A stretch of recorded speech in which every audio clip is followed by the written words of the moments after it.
जवळपास 24 ते 25 वर्षापासून मला आहे, माझे त्यांच्याशी संबंधसुद्धा आहेत.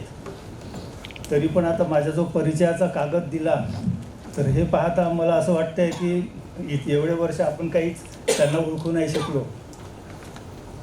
त्यांचाही आपल्याला वेळ घ्यायचा आहे, त्याच्यामुळे मी परिचय थोडक्यात आटोपण्याचा प्रयत्न करतो.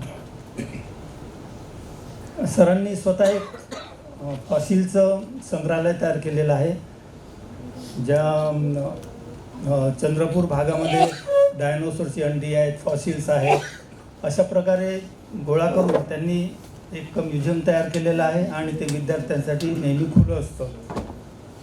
ग्रीन प्लॅनेट सोसायटी संस्था स्थापन केली आहे, त्याचे ते अध्यक्ष आहेत.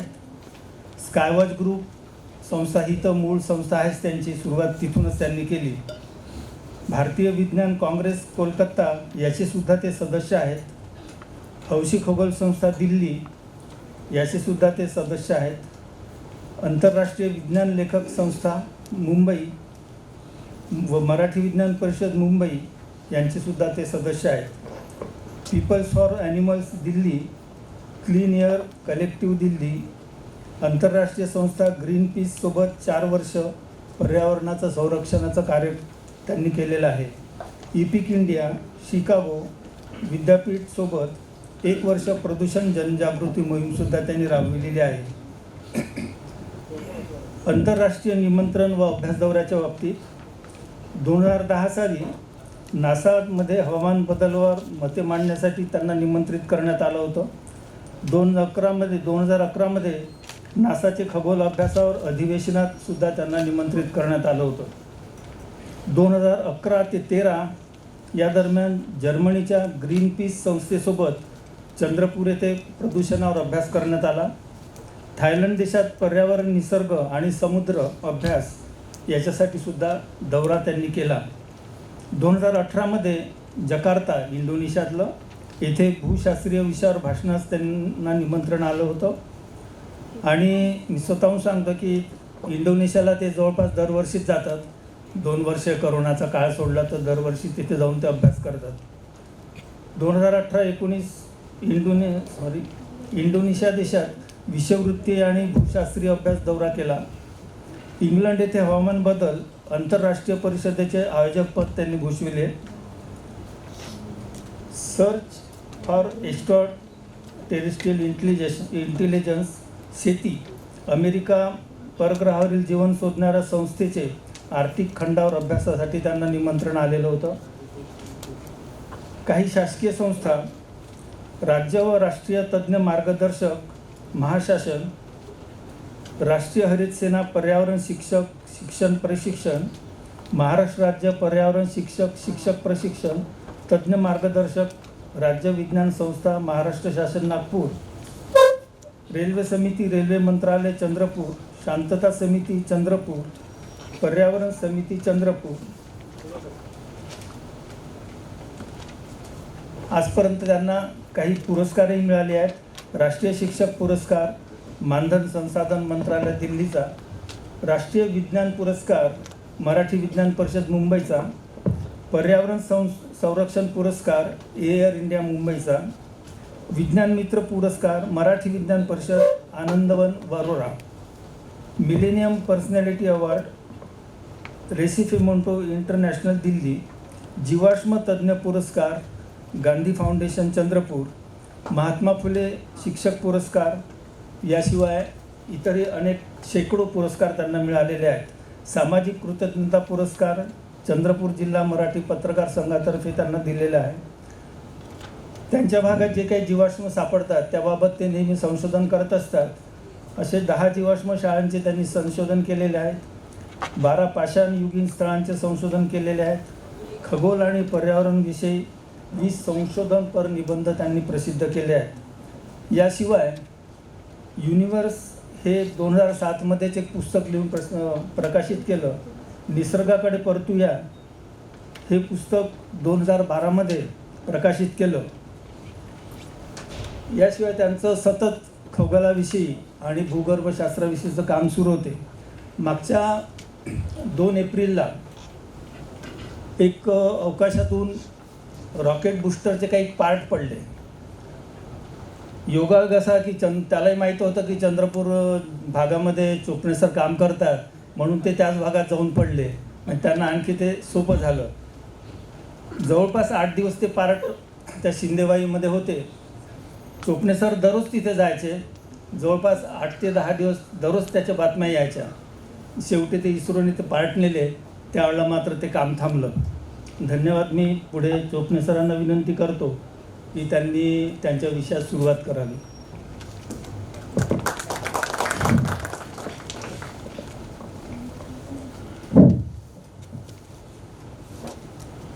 आजच्या या खगोल अधिवेशनात उपस्थित सर्व माझ्या मित्रांचं स्वागत.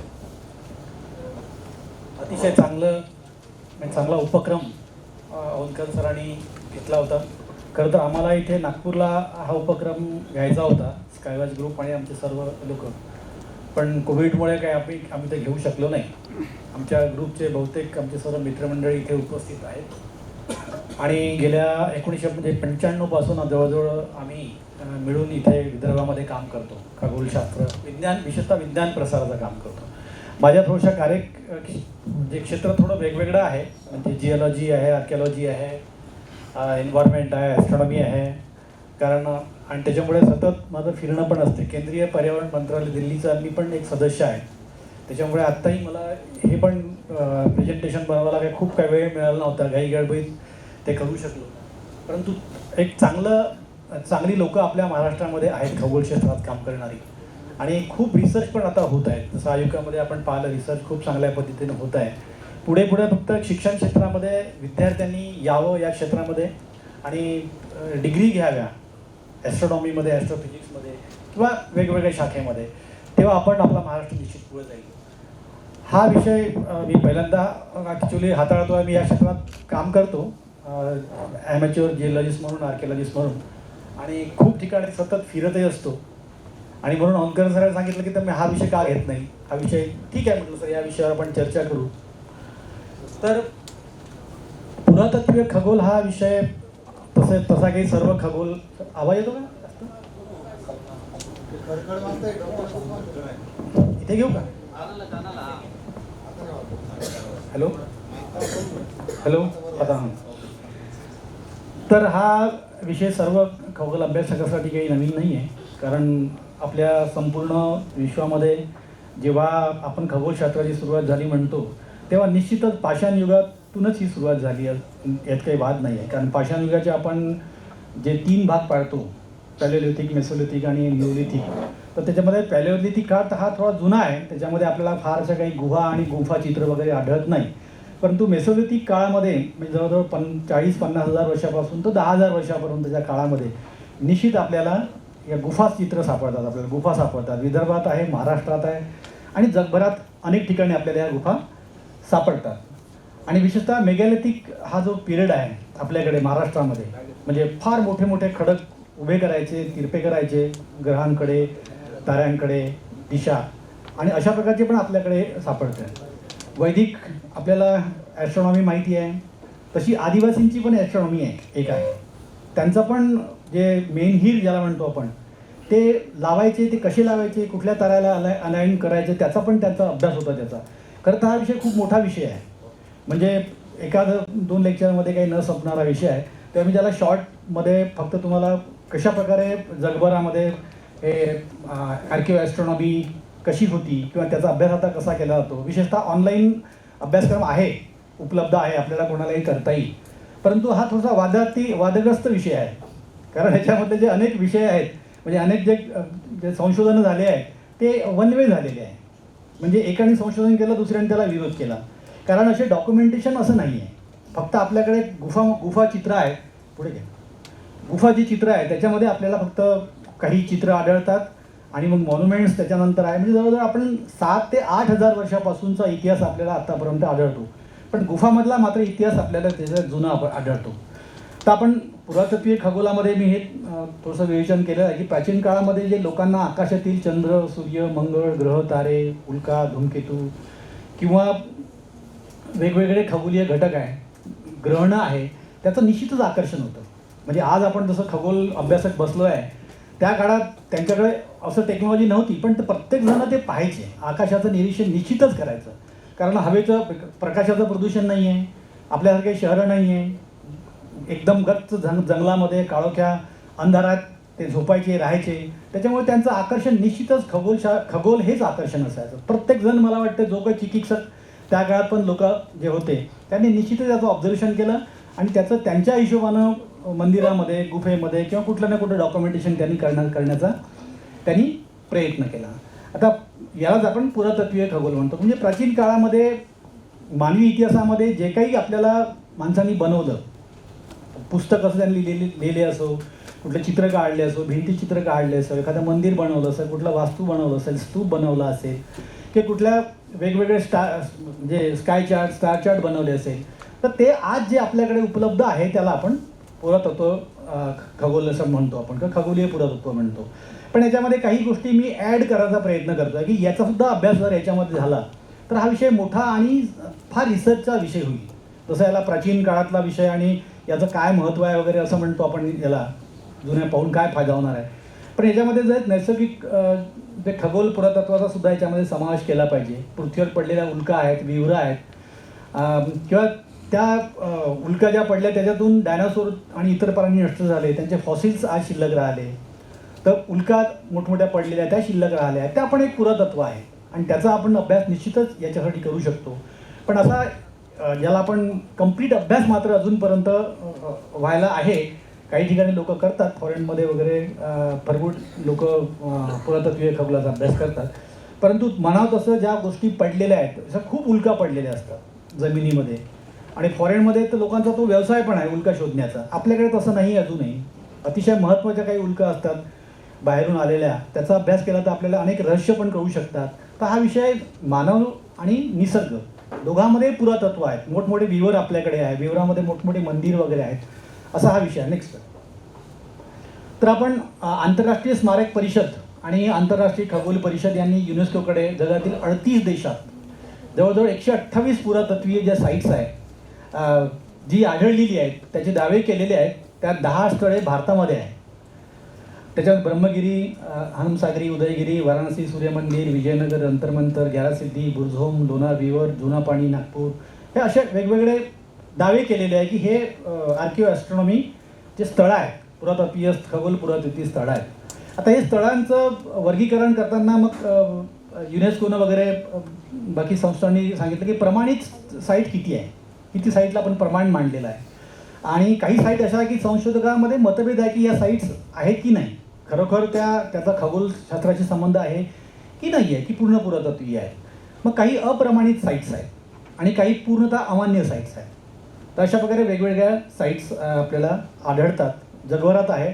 आपल्याही आसपास आपण जर कधी प्राचीन काळी कुठल्या मंदिरामध्ये आसपास गेलो तर आपण फक्त धार्मिक अँगलनं जातो, पण थोडं पुरातत्व किंवा खगोलीय पुरातत्वाच्या अँगलनं जात नाही. माझ्या तर मते मी जगातले बहुतेक जे मंदिरं मोठमोठी पाहिलेली आहे त्याच्यामध्ये कुठं ना कुठं प्रत्येक जी मंदिरं आहे किंवा जुने काळातले 7व्या-8व्या शतकामधले, तर त्याच्या जे स्तूप असो की मंदिर असो तिथे निश्चितच त्यांचा खगोलीय घटकांशी संबंध निश्चित आहे. फक्त आपण पाहू शकलो नाही किंवा आपल्याला पाहता आलं नाही, एवढंच आहे. आणि म्हणून या अनुषंगानं आपल्या देशातली जी काही पुरातन वास्तू आहेत, मंदिरं आहेत, त्यांचा अभ्यास जर इंडिपेंडेंट केला तर अनेक आपल्याला PhD आणि अनेक प्रबंध लिहिता येईल. आता हे ज्या राशी म्हणतो आपण, आता खरं तर राशी ह्या आता प्राचीन काळामध्ये जसा 50,000 वर्षापासून तर 10,000 आणि तेव्हापासून तर आत्तापर्यंतचा इतिहास आपण जर पाहिला इसवी सन पूर्वपर्यंतचा, तर तुमच्या लक्षात येतं की त्या काळात लोक आकाश निरीक्षण करायचे. पाषाण युगामध्ये, मेसोलिथिक मध्ययुगीन काळामध्ये, त्या काळातल्या मध्य पाषाण युगीन ज्याला म्हणतो आपण, त्या काळात पण लोक निरीक्षण करायचे. कारण दुसरं रात्री काहीच साधन नसायचं आणि रात्री पाहत जायचं, म्हणजे तारे निघताना, दिवसा सूर्य, मग चंद्र, रात्री इतर काही उल्का पडताना, धूमकेतू, ग्रहणं. निश्चित लोकांना आश्चर्य वाटलं असेल त्या काळामध्ये आणि निश्चितच आपल्यासारखे चिकित्सक लोकांनी त्यांचा अभ्यासही केला असेल. त्याच्यामुळं खगोलशास्त्राचा इतिहास हा फार प्राचीन आहे. ते खगोल निरीक्षक होते, त्यांच्याकडे लिहिण्याची त्याकडे साधनं नसेल. पण जवळजवळ पुढचं आपण पाहू की 40,000 वर्षाच्या दरम्यानपासून तर आत्तापर्यंत, म्हणजे इसवी सन पूर्व, अनेक ठिकाणी आपल्याला भिंतीचित्र दिसतात, गुहेमध्ये चित्र त्यांनी काढलेली आहेत. तर याच राशी ज्या, म्हणजे खाली जे जमिनीवर जे प्राणी दिसतात, वस्तू दिसतात, त्या वस्तू त्यांनी आकाशात पाहिल्या. अरे इथं वृषभसारखं दिसते, इथं सिंहासारखं दिसतं. आणि मग ते जे आकाशातले चित्र आहेत, तारासमूह आहेत, त्यांनी मग त्या गुहेमध्ये कोरलेले आपल्याला असं आढळतं. आपण पुढच्या स्लाईड्समध्ये पाहू की वेगवेगळ्या प्रकारे कसे त्यांनी प्राचीन काळामध्ये कोरले. नेक्स्ट. आता हे चित्र युरोपात आढळणाऱ्या 40,000 वर्ष जुन्या गुहेमध्ये आपल्याला भिंतीचित्रामध्ये हे जे सर्व इथे प्रतिमा दिसतात, आकृत्या दिसतात, तर हे केवळ प्राणी नाही, तर ते आकाशातील तारासमूह आहेत. कारण मी जे हे स्लाईड दाखवतो याच्यामध्ये एक तरी रिसर्च पेपर आहे. कुणीतरी जगामध्ये एक रिसर्च पेपर प्रकाशित केला आहे की या आर्किओ ॲस्ट्रॉनॉमिक याला व्हॅल्यू आहे, महत्त्व आहे. पण बाकी लोकांनी विरोध पण केलेला आहे की हे असं नाही आहे, ते तसं आहे. कारण शेवटी आपल्याला ते रेफरन्सेस, त्या काळातलं डॉक्युमेंटेशन पाहून त्याला आजच्या काळाची त्याचा रेफरन्स नाही लावू शकत. तर तुम्हाला त्या काळामध्ये त्यांनी काय पाहिलं, त्यांनी काय चित्र काढले ते पाहावं लागेल. तर हा एक जुना रेफरन्स आहे. गुफेमध्ये अशा प्रकारे चित्र काढलेली तुम्हाला आढळतात. अथेन्सच्या इतिहास मासिकामध्ये अशा प्रकारचं सर्वात जुनं म्हणजे 38,000 वर्ष जुनं हलून स्टेन स्टडेल गुहेमध्ये सिंहपुरुष असे चित्र आहे. हे शिल्प आहे ते. तर हे सुद्धा शिल्प आपण जे म्हणतो याच्यावर पण संशोधन केलं गेलं आहे. आणि हे वेळा दर्शवण्याकरता, आता याचा दुसऱ्याही कारणाचा उपयोग होत असावा, परंतु त्यांनी सांगितलं की हे वेळा दर्शवण्याकरता याचा उपयोग केला जात होता. अतिशय जुनं हे शिल्प आहे. फ्रान्समध्ये लास क्वास या ठिकाणी 17,000 वर्ष जुन्या एका गुहेमध्ये हे भिंतीचित्र आढळलेलं आहे. आणि याच्यामध्ये तारासमूहांचं चित्र आहे. म्हणजे 17,000 वर्ष आधीच्या काळात पण जे पाषाण युगात लोक असायचे ते पण अशा प्रकारे जे आकाशात पाहायचं त्याचं भिंतीचित्रामध्ये रूपांतर त्यांनी करून ठेवलं. आणि आपल्यासाठी हे डॉक्युमेंटेशन इथे आहे. तिथे ओरायन बेल्ट त्याचं चित्र जे तिथे दाखवलेलं आहे. पुन्हा बारकाईनं पाहिलं तर तुम्हाला वेगळे पण रेफरन्स याच्यामध्ये मिळू शकतात. नेक्स्ट. 10,000 वर्षापूर्वी स्कॉटलंड येथे एका ब्रिटिश पुरातत्व संशोधकांनी हे जगातलं पहिलं कॅलेंडर शोधून काढलं असं त्यांनी दावा केलेला आहे. आणि याचा उपयोग सूर्याच्या भ्रमणमार्गामुळे होणाऱ्या ऋतूचे निरीक्षण करण्यासाठी केला जात असावा असं एका संशोधन पत्रिकेत पण त्यांनी प्रसिद्ध केलेलं आहे. तर ते आर्किओलॉजिकल साईट आहे जिथून हे सापडलं. जगातलं पहिलं कॅलेंडर असं त्याला म्हणतात. नेक्स्ट. पुन्हा एक अतिशय महत्त्वाचं एक स्थळ आहे. गोबिकी टेपे नावाचं हे तुर्कीमधलं सर्वात ओल्डेस्ट टेम्पल मानलं जातं. आणि त्याच्यामध्ये पण अशा प्रकारचं तिथे त्याला काय म्हणतो दगडावरती त्यांनी कोरीव काम केलं. आणि त्यात त्यांना असं आढळलं की ही जी चित्र आहेत ती वेगवेगळ्या काळात त्यांनी कोरलेली असली तर त्यांच्या खगोलीय वेळा मोजण्याच्या ज्या पद्धती होत्या त्या सारख्या होत्या. आणि त्यांनी पुढे तपास केला तुर्की येथील गोबेकी टेपे ह्या स्थळावरचं. तर त्यांना तिथे त्या काळात धूमकेतू पडला होता तिथे. आणि त्या धूमकेतू जो पडला होता तिथल्या प्राचीन काळातल्या लोकांनी कदाचित त्याचं वर्णन, जसं आपल्याकडे श्रुती आहे, ऐक्यू लोकांनी ठेवलं. आणि नंतरच्या काळातल्या लोकांनी मग त्याचं ते कोरीव त्याला भिंतीचित्रात त्यांनी रूपांतरित केलं. तर हे जुने पुरावे आहेत. नेक्स्ट. पुन्हा तुर्कीतील गोबेकी टेपे इथलं एक ऑब्झर्वेटरी ज्याला म्हणतात त्यांनी, म्हणजे 11,000 वर्ष जुनं हे ते मेन हिल्स आहेत. म्हणजे उभे जे मोठे खडक असतात ते मेन हिल त्याला म्हणतात. आणि जुने प्राचीन काळात जे आदिवासी लोक आपल्याकडे असायचे तर त्यांच्याकडे कोणाचा मृत्यू झाला तर तशा प्रकारचे ते मेन हिल उभे करायचे ते. परंतु जेवढा मोठा व्यक्ती तेवढं जास्त त्याचा दगड मोठा. आणि मग त्यांनी सर्कल पण केले त्यांनी. मग त्या आपण पुढे पाहणार सर्कल असे गोल सर्कल केले आहेत. आता नागपुरात पण तसं सर्कल आढळलेलं आहे. चंद्रपूर जिल्ह्यामध्ये जवळपास 4 ते 5 असे सर्कल आढळलेले आहेत. तर त्याचा निश्चितच उपयोग जे सूर्याचं जे भ्रमण आहे, चंद्राचं जे भ्रमण आहे, भासमान आपल्याला मार्ग दिसतो त्याचं कदाचित अध्ययन करण्यासाठी त्यांनी केलं असावं असं म्हणतात. तर हे 11,000 वर्ष जुनं हे मेनीर आहे, पुरातत्व स्थळ आहे. त्या स्थळाचं उत्खनन 1995 केलेलं आहे. आणि प्राचीन काळातील ही खगोलीय वेधशाळा असावी अशा प्रकारचं निरीक्षणं लोकांनी नोंदवलेले आहेत. आणि ते स्थळ त्या प्रकारे आपल्याला दिसतं पण सखोल जर अभ्यास केला त्याच्यावरती पुन्हा उत्खनन झालं तर अनेक प्रकारची अशी स्थळं आढळू शकतात. नेक्स्ट. नाप्ता प्लाया हे आफ्रिकेतील इजिप्तजवळ एक स्थळ आहे. हे जगातील पहिलं स्टोन सर्कल याला म्हणतात. म्हणजे स्टोन हेंच्या आधी म्हणजे इसवी सन 7,500 पूर्व ही पहिली ही ज्याला आपण स्टोन सर्कल असं म्हणतात. म्हणजे खगोलीय कॅलेंडर ज्याला म्हणतो अयन आणि मान्सूनच्या वेळा पाहण्यासाठी वापरलं जाणारं हे स्थळ आहे असं म्हणतात. म्हणजे सर्वात जुनी पुरातत्वीय वास्तू ही अशा प्रकारची आहे असं आज तरी मान्य केलं गेलेलं आहे. नेक्स्ट, हे पुन्हा आपल्याला अतिशय सनडायल आणि स्टार चार्ट म्हणतात. हे तर दिसतंच क्लिअर कट इथे आपल्याला. तर लोरे बॅबिलोनी इथे प्रदर्शनात असलेल्या ह्या चित्रात सूर्य, चंद्र आणि शुक्राची जी इष्टार देवता आहे शुक्र ती दिसत आहे. आणि प्राचीन बाबिलोन लोकांनी ग्रह, तारे आणि पृथ्वीच्या भ्रमणगती आणि दिशांची माहिती होती हे याच्यातून आपल्याला दर्शवते. नेक्स्ट, आता आपल्याच भारतामध्ये, पाकिस्तानमध्ये असलेलं हे हडप्पा संस्कृतीमधलं स्थळ आहे. अजूनही लोक दावे करतात, याच्यावर पण रिसर्च पेपर लोकांनी लिहिलेले आहे की हे जे ठसे ज्याला म्हणतो आपण, सील, स्टॅम्प, तर हे स्टॅम्प निश्चितच, कारण आपल्याकडला पण हा काळ जवळजवळ इसवी सन पूर्व 3,000 ते 4,000 वर्षाचा पूर्वीचा काळ आहे. आणि निश्चितच आपल्याकडची हडप्पा मोहनजोदडो संस्कृती होती ही ॲडव्हान्स संस्कृती होती त्या काळामध्ये. त्यांनी हे तयार केलेले सर्व सील्स आहेत. व्यापार फार मोठ्या प्रमाणामध्ये आपल्या भारतातून तिकडे अरब कंट्रीजमध्ये वगैरे व्हायचा. तर याची पण रेफरन्स, कारण आपण काही काही तारासमूहाचे जे चित्र, आपल्या राशी वगैरे आपण म्हणतो त्या प्रकारचे चित्र याच्यामध्ये काढले गेलेले आहेत. आणि निश्चितच पुन्हा अभ्यास जर आपण केला तर निश्चित याच्यावरती प्रकाश टाकता येईल आणि खूप चांगला भारतीय जो ठेवा आहे आपल्याला आर्किओस्ट्रॉनॉमीचा, तो उजागर आपल्याला निश्चितच करता येईल. ग्रीकमध्ये खगोलीय ग्रह, तारे यांची स्थिती जाणण्याकरता इसवी सन पूर्व 150 ते 100 अँटिकिथेरा हे संगणकासारखे यंत्र वापरण्यात येत होते. हे डावीकडचं यंत्र जे आहे ते संगणकासारखं जसं आपण आज वापरतो तसं ते वापरत होते असं म्हणतात. त्याच्यावर काही लोकांनी आर्टिकल्स पण चांगले लिहिलेले आहे. अनेक लोकांनी हे असं नसेल तसं नसेल असं विवाद पण खूप ठिकाणी आपल्याला दिसते. हे अल खानून अफगाणिस्तान येथे इसवी सन पूर्व 2 ते 3 शतकामध्ये वापरात येणारे हे ग्रीक विषुववृत्तीय सूर्य घड्याळ आहे. तर हे पण त्यांनी त्या काळामध्ये वापरलं होतं. नेक्स्ट, मेसोपोटियन समाजाने इसवी सन 3500 ते 3000 पूर्वी त्यांनी लेखी भाषा दिली आपल्याला आणि विविध उपकरणं त्यांनी बनवले. वैज्ञानिक उपकरणं किंवा जे उपकरणं खगोलशास्त्रासाठी आपल्याला कामी येतात अशी उपकरणे त्यांनी बनवली. सूर्य, तारे आणि खगोल घटकांची निरीक्षणे करण्याकरता ही वेगवेगळी त्यांनी बनवलेली उपकरणे आहेत मेसोपोटियन संस्कृतीमध्ये. सर्वात जुन्या संस्कृतीमध्ये आपण माहीत आहे की मेसोपोटियन असो, बाबिलोन असो, चीन असो, भारत असो, या ठिकाणी ग्रीक असो, या ठिकाणी खूप काही प्राचीन लोकांनी पुरातत्वीय म्हणजे खगोलीय पुरातत्वीय घटक सोडलेले आहे. अजूनही जमिनीमध्ये पडलेले आहे. अजून काही अनेक ठिकाणचं उत्खननही व्हायचं आहे. भारतामधले अशा अनेक स्थळं जे आहे त्याला आपण पांडवकालीन किंवा महाभारतकालीन म्हणतो. आता त्याचं उत्खनन मागच्या 2 वर्षापासून चालू झालेलं आहे. तर त्याच्या पुढे ज्या काही घटक मिळतील आपल्याला, तेव्हा भारताचं पण पुरातत्वीय इतिहास म्हणजे आर्किओस्ट्रॉनॉमी किती आधी होतं हे आपल्याला निश्चितच कळणार आहे.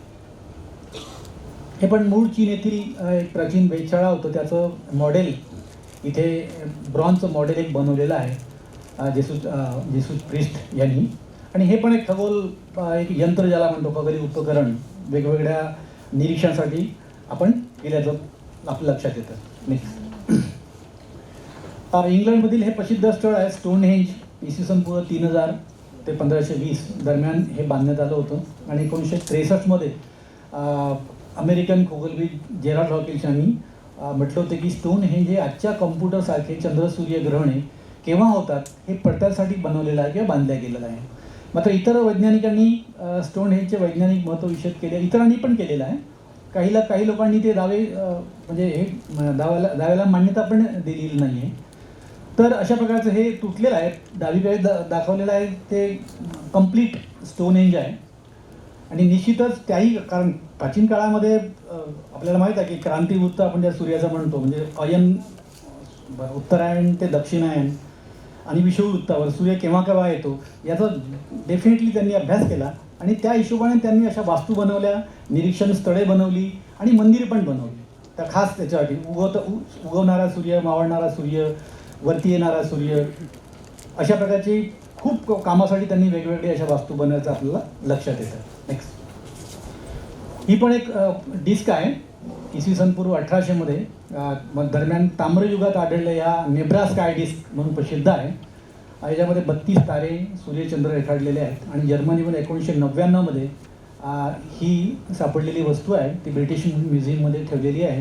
तर अशा प्रकारे डिस्कमध्ये तारे आणि सूर्यचंद्र याचं काय सुंदर चित्र यांनी बनवलेलं आहे. नेक्स्ट. हे पुन्हा अतिशय प्रसिद्ध असं स्थळ आहे.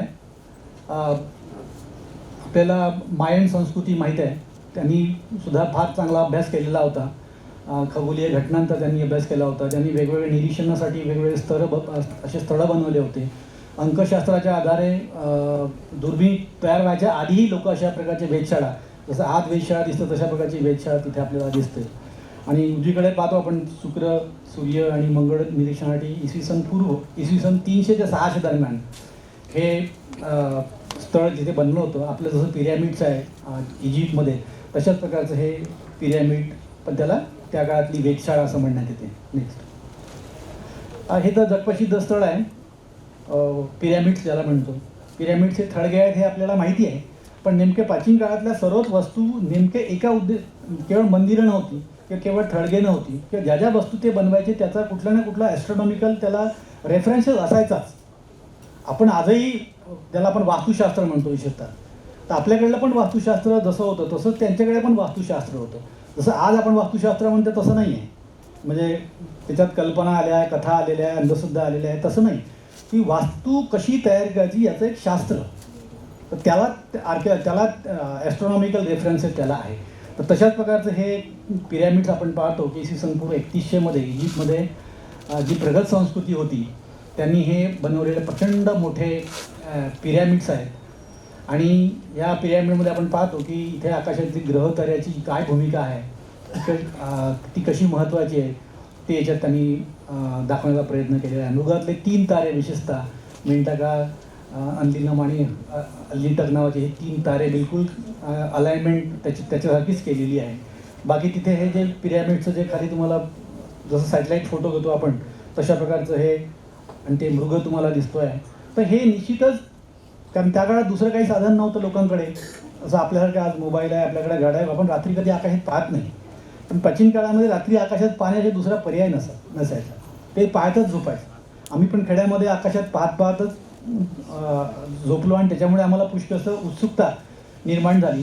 तर निश्चितच त्या लोकांनी पण आकाशातले जे घटक आहेत त्यांची प्रतिकृती किंवा त्यांच्यासारखी काही वस्तू त्यांनी निश्चितच जमिनीवरती बनवल्या हे आपल्या लक्षात आहे. नेक्स्ट.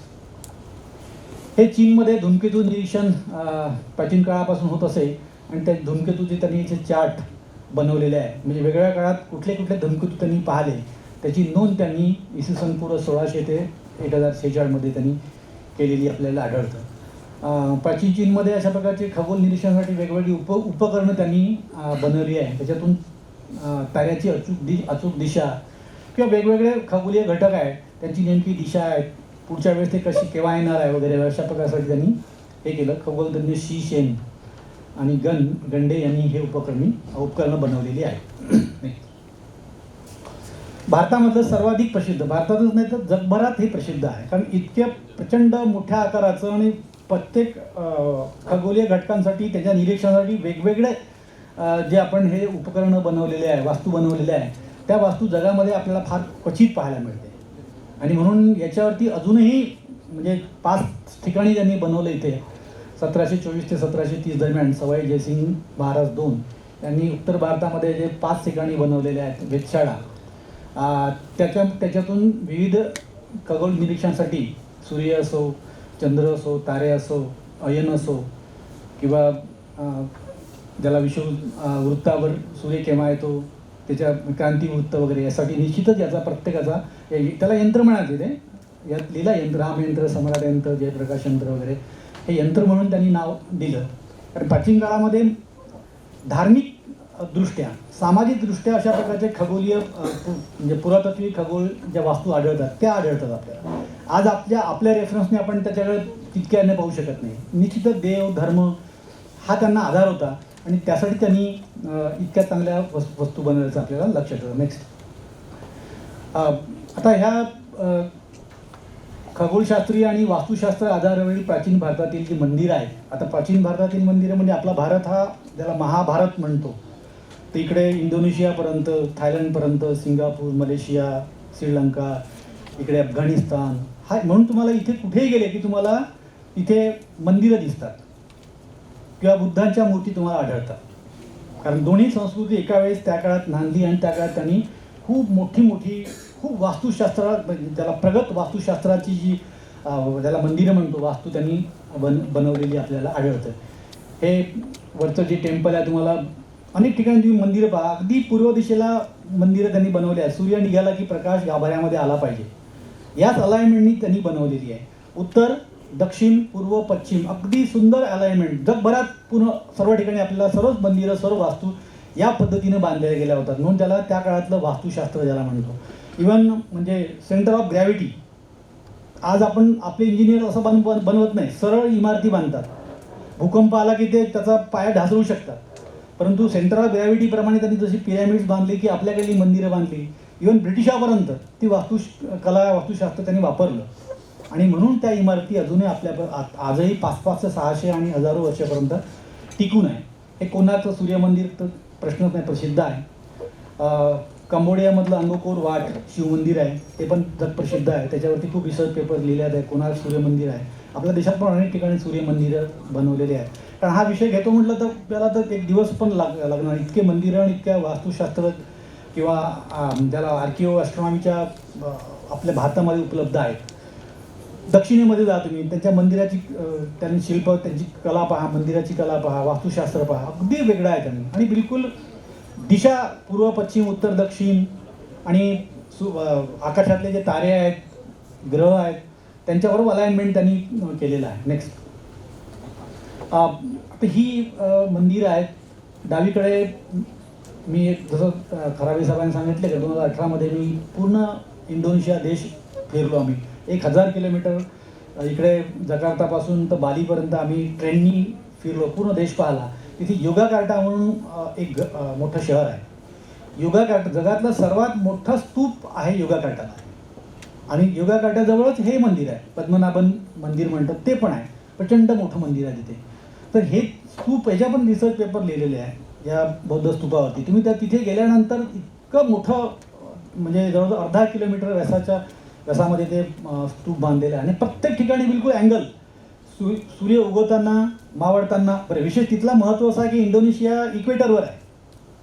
इक्वेटर असल्यामुळे तिथल्या मंदिरांना खूप व्हॅल्यू आहे. म्हणजे आपल्याकडे मंदिरं आपण उत्तर गोलार्धामध्ये आहोत, काही देश तिकडे दक्षिण गोलार्धामध्ये आहे, पण इक्वेटरवर असणाऱ्या देशामधलं जे वास्तुशास्त्र, वास्तुकला होती किंवा तिथले जे निरीक्षण करण्यासाठी जे अतिशय योग्य अशी ती मंदिर आहे. हे जे पद्मनाभन मंदिर आहे त्याच्यात तर अगदी उत्तरायण आणि दक्षिणायन ही जे तीन एकच ब्रह्मा, विष्णू, महेश असे 3 मंदिरं आहे.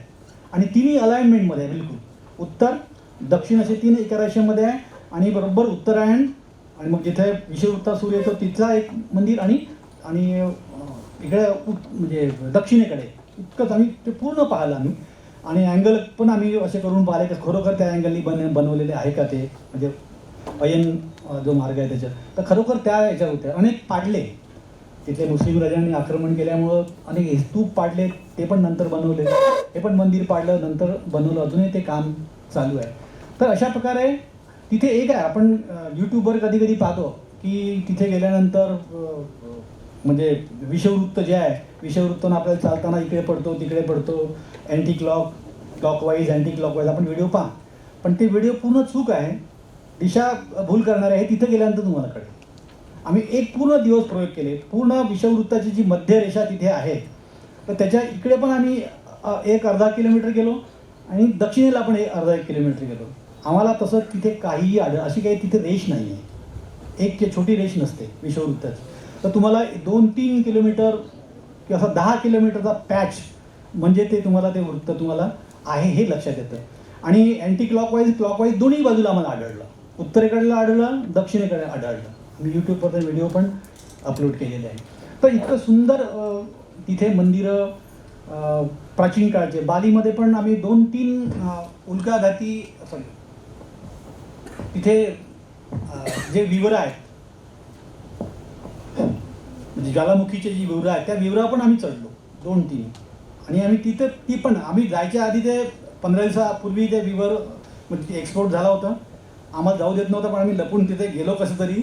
आमच्या इथलाच एक हिंदू तिथला ड्रायव्हर होता, त्याला पटवला आम्ही आणि आड गेलो. आम्ही चढलो पण आवाज घेत. आणि आम्ही आल्यानंतर 5 दिवसांत तो पुन्हा फुटला तिथे. तर योगाकार्टाला आणि बालीला आम्ही 2 माउंटेनवर चढलो होतो तिथे. तर फार चांगला देश आहे तो, कधी तुम्ही गेलं पाहिजे. नेक्स्ट. तर हे बोमाई आणि बुरझोम काश्मीर येथील हे स्थळ आहे आणि 2 सूर्य असल्याचे याच्यात दर्शवते. जेव्हा इसवी सन पूर्व 4600 वर्षापूर्वी सुपरनोवा दिसला होता असं म्हणतात. अनेक देशामध्ये असं म्हणतात की सुपरनोवा त्या काळात दिसलेला होता आणि लोकांनी म्हणजे श्रुती पण आहे त्याच्यात, लोकांनी म्हणजे एकमेकांना सांगत ती माहिती आत्तापर्यंत आली आहे. आणि नंतर लोकांनी मग त्याचं एक खांब असा मोठा जो खडक आहे महापाषाण ज्याला म्हणतो तो पण उभा केलेला तुम्हाला दिसते तिथे. तर हा विशाल दगड हा सुपरनोवा दिसला त्या अँगलनी तिथे अलाइनमेंट केलेला आहे असं म्हटलं जातं. कारण दुसरं काही प्रयोजन नाही. एक तर ते त्या काळातल्या लोकांना जे तिथं गाडायचे, पण गाडताना तुम्हाला सरळ गाडता येते, कशा पद्धतीने दगड लावता येतो, पण एका विशिष्ट अँगलमध्ये अलाइनमेंट करून जर तो गाडला असेल आणि ते एखाद्या ताऱ्याकडे दिशादर्शक असेल तर निश्चितच त्याचा आर्किओ तर तिथं निश्चित भाग आहे असं आपल्याला म्हणता येईल. काश्मीरमध्ये खूप स्थळं आहे.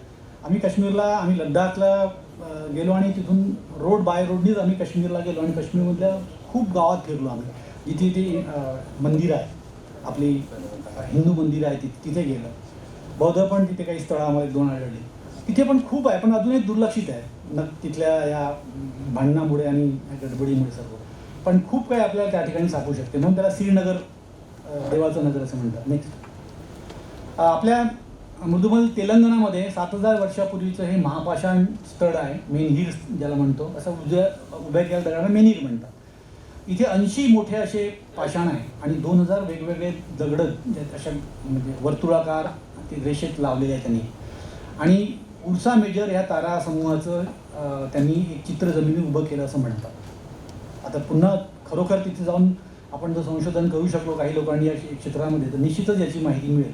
पण आपल्या भारतामधलं सर्वात चांगलं मोठं हे स्थळ आहे की जिथे निश्चितच अभ्यास व्हायला पाहिजे. नेक्स्ट. हे आपलं जुना पाणी नागपूर अनेक लोकांना जवळ आहे, पण अनेक लोकांना माहिती नाही आहे. आम्ही जातो म्हटलं पण आमचं कधी तिथं जाणं झालं नाही. तर 200 दगडाच्या सर्कल इथे आहेत. म्हणजे इसवी सन पूर्व 1000 वर्ष केली जुनी आहे. आणि हे सर्कल हे इथेच नाही, तुम्ही जर थोडं इंटिरियरमध्ये गेले ग्रामीण भागामध्ये तर अनेक आदिवासी भागामध्ये विशेषतः अशा प्रकारची सर्कल आणि मेनहीर तुम्हाला खूप ठिकाणी आढळतात. आमच्या चंद्रपूर जिल्ह्यामध्ये ब्रह्मपुरी आणि गडचिरोली या ज्या जंगलामधल्या भागामध्ये अशी खूप मेनहीर इथे ठेवलेली आहे. काही लोकांनी अभ्यास पण केला आहे त्या काळामध्ये, यांनी ॲस्ट्रॉनॉमिकल त्याचा अँगल वगैरे आहे का काय. काही अनेक तिरपी आहेत, काही पडलेली पण नंतरच्या काळात पडलेली पण आहे. लोक पण तिथे उत्खनन करतात आणि ढकलून पाळून टाकतात. लोकांना वाटतं की तिथे काहीतरी सोनं नाणं काहीतरी मडकं सापडेल या आशेनं आपली पुष्कळशी अशी नष्ट झाली आहे. पण हे स्थळ एक आहे की जिथे निश्चितच लोकांनी संशोधन करून किंवा लोकांनी पेपर लिहिले त्याच्यावरती आहे आणि हे त्या काळातलं आर्किओ ॲस्ट्रॉनॉमिकल प्लेस आहे असं म्हटलं गेलेलं आहे. नेक्स्ट. आता आपण थोडंसं उल्काघातीय विवरे आपल्या भारतामध्ये जवळजवळ 4 उल्काघातीय विवरे आहेत, पण त्याच्यात आपल्याला हे जे स्थळ आहे आपल्या लोणारचं त्याला मान्यता मिळाली आहे, बाकीच्यांना मान्यता पूर्ण काही मिळालेली नाही आहे आणि खूप काही संशोधन झालेलं नाही आहे. परंतु उल्काघाती विवरे एक प्रकारचं नैसर्गिक एक पुरातत्वीय स्थळ आहे, मानवनिर्मित तसंच नैसर्गिक आहे. परंतु तिथे मात्र त्याचं महत्त्व पण आहे. कारण अलीकडल्या जसं लोणार 50,000 वर्षापूर्वी तिथे उल्का पडली, आजही त्या भागातल्या आदिवासींमध्ये काही कथा आहे. ते असं काहीतरी आकाशामधून खूप सूर्यासारखी वस्तू अशी आली जमिनीवर पडली असं पण तिथले लोक सांगतात. आणि म्हणून जे संस्कृती आहे प्राचीन आदिम संस्कृती आहे त्यांच्यामध्ये अशा कथा असतात, श्रुती आहेत. त्याचा जर एक गोळा केला आपण तर आपल्याला निश्चितच अशा वस्तू आपल्याला सापडतात. तर 2019 पर्यंत जगात अशा 190 मान्यताप्राप्त उल्काघाती विवरे आहेत, आढळली आहेत. आणि अजूनही 140 पर्यंत 130 अजून नवी आहे, त्याचे दावे केलेले आहे. 10 नवी स्थळे पुन्हा आहेत. आणि असे जर मिळालं तर आपल्या भारतामध्ये पण 3 ते 4 अशी स्थळं राहतात. आणि जगामध्ये तर प्रश्नच नाही, लोणार हे जगप्रसिद्ध स्थळ आहे. याचं महत्त्व यासाठी म्हणतं की प्राचीन काळात लोक इथे जायचे आणि अशा हे काहीतरी आगळं वेगळं स्थळ आहे म्हणून तिथे मंदिरं बांधायचे, तिथे पूजापाठ करायचे. की ज्या कथा आहेत जसं लोणारसारख्या तर त्या कथा आजही त्या आहेत. आणि म्हणून प्राचीन इतिहासामध्ये पण या उल्काघाती विवरांचं महत्त्व आहे. नेक्स्ट. हे लोणारचं जे विवर आहे त्याच्यामध्ये आम्ही दोनदा तीनदा फिरायला गेलो होतो. आम्ही जेव्हा गेलो तेव्हा ते पाणी फार थोडंसं होतं. आता मात्र ते पूर्ण भरलेलं आहे. आसपास जवळ कुठला तरी एक डॅम त्यांनी बांधला आणि त्यानंतर ते पूर्ण पाणी जे आहे कदाचित भूजल आहे ते आतमध्ये इकडे शिरलं आणि आता पाणी भरलेलं आहे. आधी पाणी नसायचं, उन्हाळ्यामध्ये ड्राय व्हायचं, थोडंसं पाणी असायचं आणि मग पूर्ण ते मंदिरं जे आहेत त्यापासून तर यापर्यंत इकडे ह्या पूर्ण उजवीकडला जो भाग आहे तो मंदिरांचा होता. आता अर्ध्याधिक मंदिरं बुडलेली आहे. आणि याच्यावर पण रिसर्च पेपर काही लोकांनी लिहिली आहे की ही जी स्थळं आहेत, ही इथली जी मंदिरं आहेत, प्राचीन हिंदू मंदिरं आहेत, त्याचा निश्चितच या म्हणजे पुरातत्वीय खगोल या अँगलनी त्यांनी ती बांधलेली होती. आणि निश्चितच त्याला काही खूप काही संशोधन केलंच पाहिजे असंही नाही, कारण त्या काळातली मंदिरच अशी बांधायची. कारण दिशा तर माहीत आहे, प्रत्येक दिशेनं आजही आपली घरं पूर्वेकडं तोंड असलं पाहिजे आपण म्हणतो, तर ते प्राचीन काळापासूनच आलेले त्या सर्व हे नॉलेज आहे. तर इथे पण खूप मंदिरं आहेत, त्याचा पण अभ्यास केला तर खूप काही त्या काळातल्या म्हणजे पुरातत्वीय खगोल जे तिथे काय काय होतं, जे आज पाण्यात दडलेलं आहे ते सापडू शकेल. नेक्स्ट. तर अशी ही पुष्कळ आहेत जगामधली जी विवरं आहेत की ज्याला खूप महत्त्व आहे. आणि ही पण एका प्रकारे नैसर्गिक स्थळं आहे, पण त्याला आपण मी म्हणते की पुरातत्वीय स्थळं जसं म्हणून त्याला कारण खगोलशास्त्राशी निगडीत आहे. आकाशातून आलेली उल्का तिथे पडली, त्यामुळे प्रचंड मोठा तिथे खड्डा झाला, त्याच्यामुळे ती पुरातत्वीय एक वास्तू आहे असं म्हणायला काही हरकत नाही. नेक्स्ट. उल्का. आता उल्का ज्याला आपण म्हणतो दररोज उल्का कुठं ना कुठं उल्का पडते. दररोज शेकडो उल्का पडतात, सरासरी 1000 छोट्या मोठ्या उल्का तरी दररोज पडत असतील, परंतु मोठ्या उल्का पण नेहमी पडतात. त्याला अग्निगोल ते पण आपल्याला कधी कधी पडताना पाहतो. खूप मोठ्या आकाराच्या पण उल्का आपल्याकडे पडताना पाहतो, जशी लोणारची उल्का आहे किंवा भारतामध्ये जे विवरं आपण पाहतो 2-3, तिथे पण उल्काघातीत विवरं आहेत ते. तर लोकांच्या कथामध्ये संस्कृतीमध्ये पण या मोठमोठ्या पडलेल्या उल्कांचा उल्लेख आढळतो.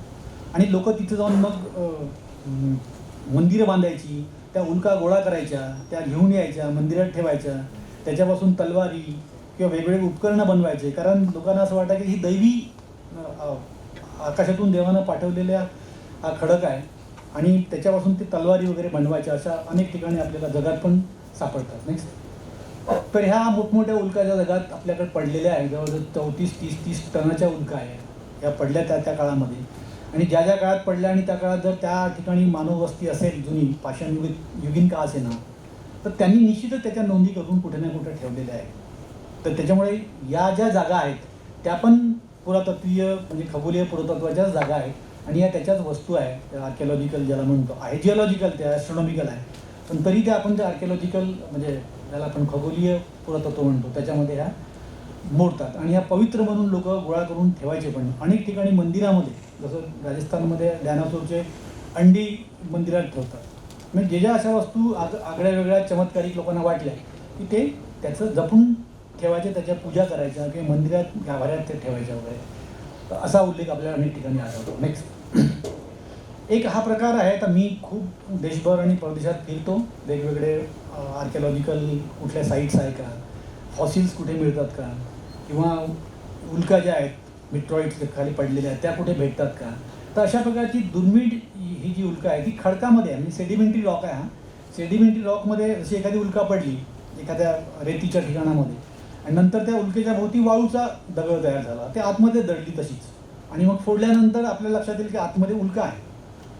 तर त्याला उल्काश्म, उल्का जीवाश्म वगैरे असं त्याला नाव आहे. अशा प्रकारची रेअर आपल्याला खडक आढळत पण असतील, पण आपल्याला माहिती नसते की हे ते खडक आहे म्हणून. तर अशा प्रकारचे पण खडक जे आहे ते पुरातत्वामध्ये येतात. नेक्स्ट. आता शेवटच्या याच्याकडे वळूया की आज चंद्रपूरला आपल्याला 2 एप्रिलला रात्री जवळपास 7:45-8ला मला वाटतं औरंगाबादपासूनही काही लोकांनी पाहिलं असेल, तर ते गडचिरोलीपर्यंत मध्य प्रदेशातून आणि झारखंडमध्ये लोकांनी, इवन तेलंगणापर्यंतच्या लोकांनी त्या वस्तू पडताना पाहिल्या. सर्वांनाच बहुधा वाटलं की ही उल्का वर्षाव बहुतांश असावा आणि एखादा अग्निगोल खाली पडत आला असावा असं बहुतेकांना वाटलं.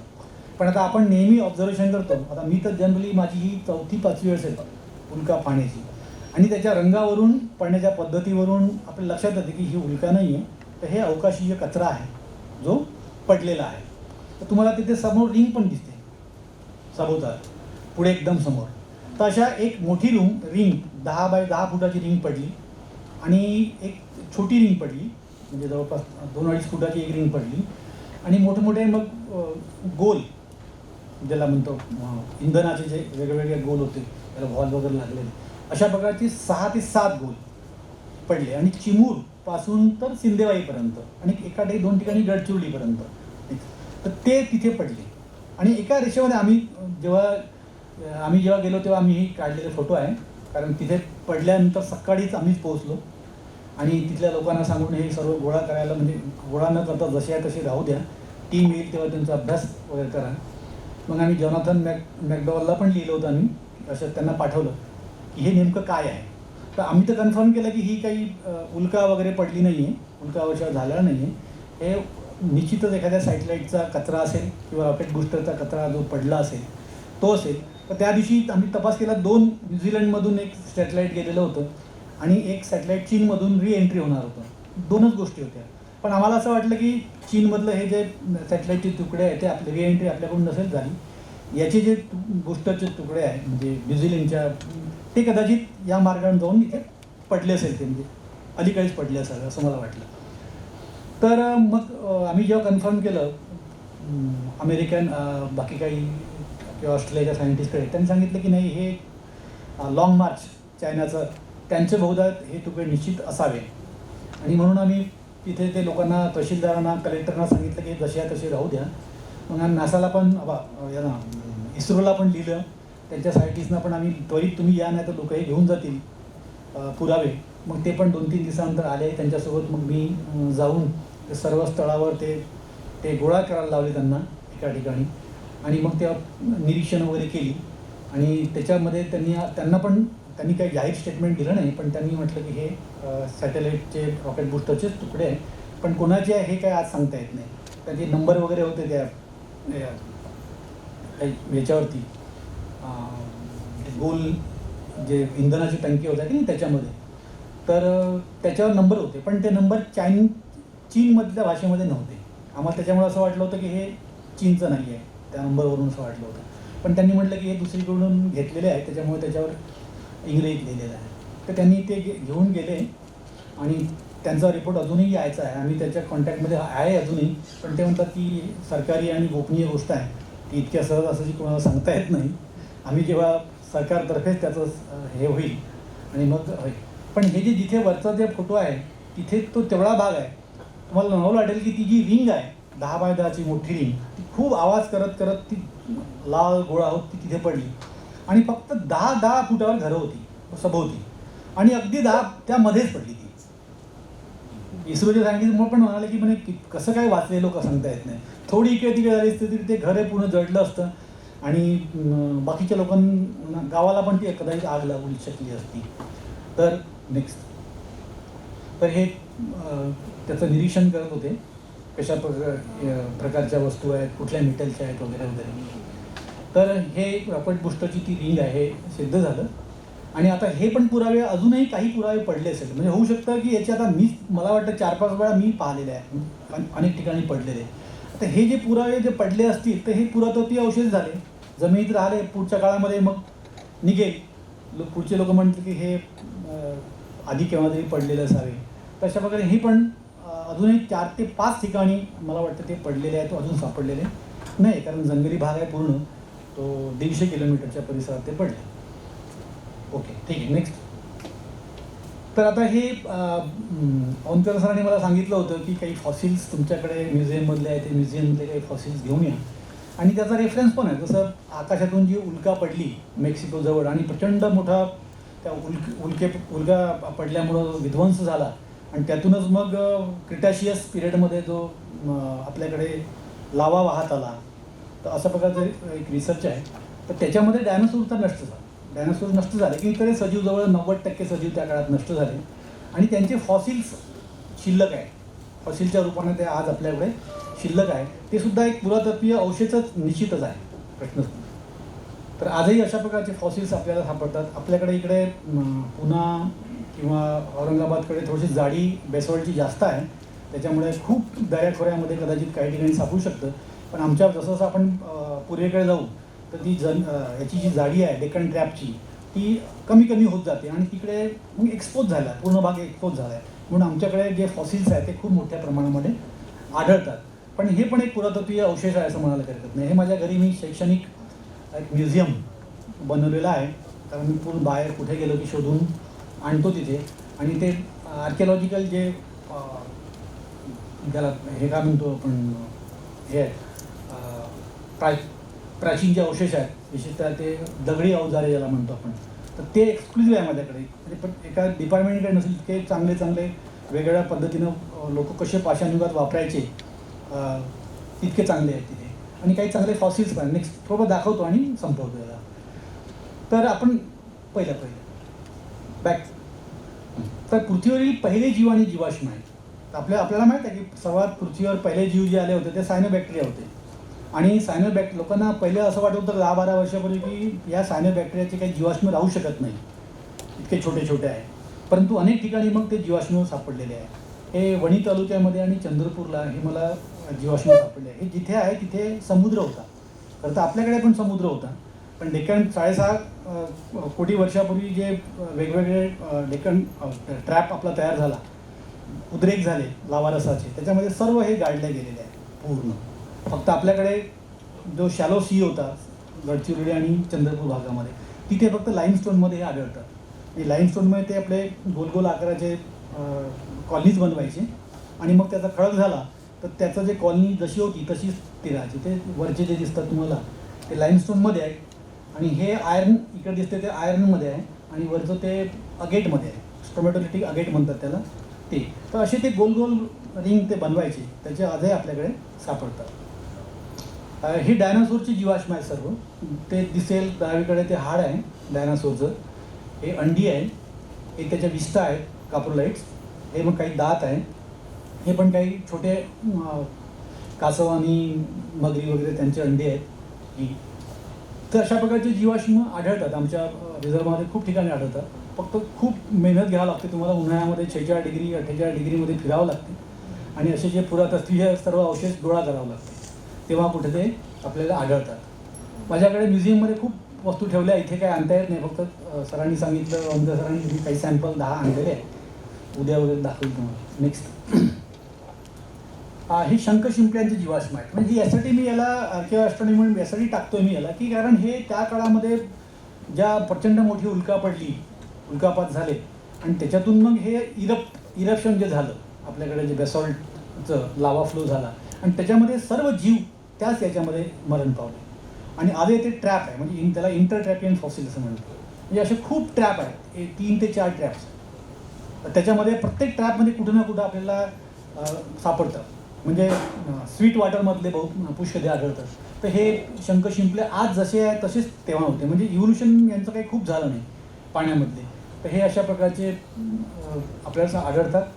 ते यवतमाळ जिल्ह्यामध्ये आढळलेले आहे. ते आगळे वेगळे प्रकारचे थोडे गुंडाळलेले हे आहे गॅस्ट्रोपोड्स आहेत. आणि हे आपल्याला राजस्थानमध्ये अमोनाईट वगैरे आढळतात, ते अमोनाईट आहे. नेक्स्ट हे वृक्षांची जीवाश्म आहे. जवळजवळ लोअर गोंडवाना ज्याला म्हणतात आपण, जवळजवळ 10 कोटी वर्षापासून तर 6-7 कोटी वर्षापर्यंत जो काळ आहे त्या लोअर गोंडवाना म्हणतो. त्या लोअर गोंडवानामध्ये अशा प्रकारचे जे वृक्ष होती, ती जी ट्रॅप झाली दबली मातीमध्ये रेतीमध्ये, ते आजही फॉसिलच्या रूपाने त्याच्यामध्ये उपलब्ध आहे. तर ही ग्लॅसोप्टॅरिस ज्याला म्हणतात, हे डावीकडचं आणि उजवीकडचं हे 2 ग्लॅसोप्टॅरिसची पानं आहेत. मधलं जे आहे ते खोड आहे, म्हणजे असं एवढं मोठं आकाराचं ते खोड आहे, झाडाचं खोड आहे. माझ्याकडे असं इतकं पण मोठं आणि इतकं उंच पण 2 खोड आहेत ते गडचिरोली जिल्ह्यामध्ये. तर ते त्या काळामध्ये ट्रॅप झाले, फॉसिल झाले. हे सर्व ही साल आहे झाडाची. त्या एक झाड आमच्या लालपेठ कॉलनीमध्ये जवळजवळ 50 ते 60 फूट उंचीचं झाड जसं आणि तसं म्हणजे कोळसा आलेलं झाडं सापडलं होतं. तर त्याचे त्या साली वगैरे आहेत. उजवीकडे हे कोळसा जो म्हणतो ना, कोळशामध्ये एक पान आहे खाली, म्हणजे कोळसा हा पूर्ण फॉसिलच आहे, म्हणजे झाडा पानांनीच बनलेला कोळसा असतो पूर्ण. त्याच्यात काही काही ज्याला सेल कोळसा म्हणतात, त्याच्यामध्ये काही काही वनस्पती आपल्याला आढळतात. या ठिकाणी यावर पण खूप लोक पॅलिओबॉटनिस्ट रिसर्च करत असतात आणि अजूनही हे जे त्या काळातल्या विध्वंसाचे पुरावे ज्याला म्हणतो, खगोलीय विध्वंस त्या काळातला त्याचे पुरावे म्हणून याला आपण पाहू शकतो. नेक्स्ट. आता अलीकडेच मला हे सापडलेले आहे 2 वर्षामध्ये. लॉकडाऊनमध्ये लोक सर्व घरी होते, माझ्यासाठी संधी होती बाहेर फिरायची आणि लॉकडाऊनमध्ये पोलिसांना गोंगारा देऊन बाहेर जायचं आणि संध्याकाळी रात्री वापस यायचं. तर त्या काळामध्ये हे लेटेस्ट फॉसिल्स सापडले. महाराष्ट्रामध्ये रेअरेस्ट फॉसिल्स आहे हे गाय, म्हस आणि हत्ती यांचे फॉसिल्स आहेत. हे उजवीकडे वरती असते हे हत्तीचं एक तोंड आहे, इतकं मोठं आहे, अजून दगडामध्ये ते दडलेलं आहे. हा दात आहे, 4 दातापैकी हत्तीचा एक हा दात आहे. ते वरती वर दिसतं ते म्हैस आहे, त्याचा जबडा आहे, एक खालचा जबडा आहे, तो खाली मधला आहे तो हत्तीचा दात आहे तो एक, आणि खाली एक जी गाईसारखा एक जो प्राणी आहे तो सापडला. अगदी हे फॉसिल आता तयार झाले आहे, म्हणजे हे 20,000 वर्षाच्या दरम्यानचे आहे आणि इतके कच्चे आहे फॉसिल, कारण फॉसिल व्हायला खूप वेळ लागतो. तर ते खूप कच्चे आहेत. तर हे नवीन एक संशोधन आहे, तुम्हाला मुद्दाम दाखवलेलं आहे. ते मला वाटतं संपलं आहे. नेक्स्ट. हां, ही पाषाणयुगीन अवजार आहे. म्हणजे त्या काळात पाषाणयुगाचे जे 3 काळ म्हणतो आपण, पुराश्म, मध्याश्म आणि नवाश्म, हे 3 जे काळ आहेत. तर तिन्ही काळामध्ये हे पहिले जे दिसतात वरचे हे अगदी 5 लाख ते 1 लाख वर्षादरम्यान पाषाणयुगात लोकांनी बनवलेले आहे. नंतर काही हे डावीकडचे जे दिसतात ते मध्ययुगीन आहे आणि हे नवाश्मयुगीन आहे मधले हे. तर अशा प्रकारचे अवजारं त्या काळातले लोक त्या काळात होते, त्यांनी त्या काळात अशी अवजारं बनवली, त्याचे हे पुरावे आपल्याकडे उपलब्ध आहेत. नेक्स्ट.